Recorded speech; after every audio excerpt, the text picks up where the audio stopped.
ازيكم يا حبايب قلبي، عاملين ايه؟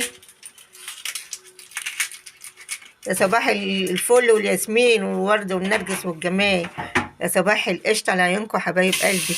بصوا احنا هنسلق لحمة، بنشوحها الاول، غسلناها وبنشوحها الاول، وبعد كده نحط لها ميه مغليه، واحط لها البصلايه وفلفل اسود وورق لورا وحبهان والقرفه، وبعد كده نحط الميه المغليه، وبعد ما نعملها نحط الميه واوريها لكم.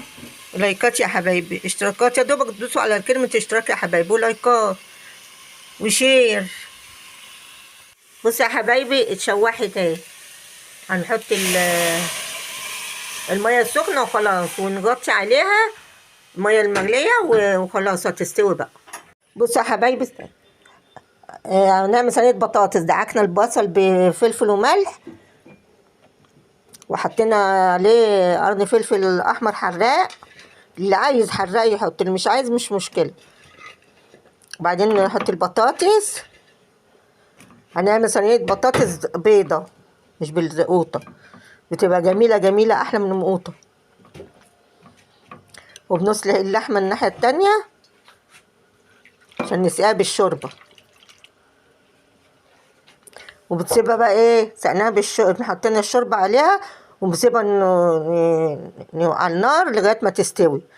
وكلي بطاطس بقى جميله والله، احلى من وخفيفه على المعده. لايكات يا حبايبي، اشتراكات، شير يا حبايب قلبي، وشكرا.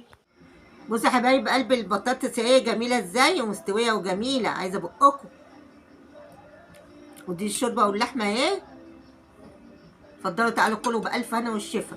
لايكات يا حبايب قلبي، عايزه لايكات كتير، وعايزه اشتراكات، عايزه اشتراكات كتير يا حبايبي، وهعمل لكم كل حاجه انتوا عايزينها، وكلمه حلوه منكم كده، شير جميل زيكم، وشكرا.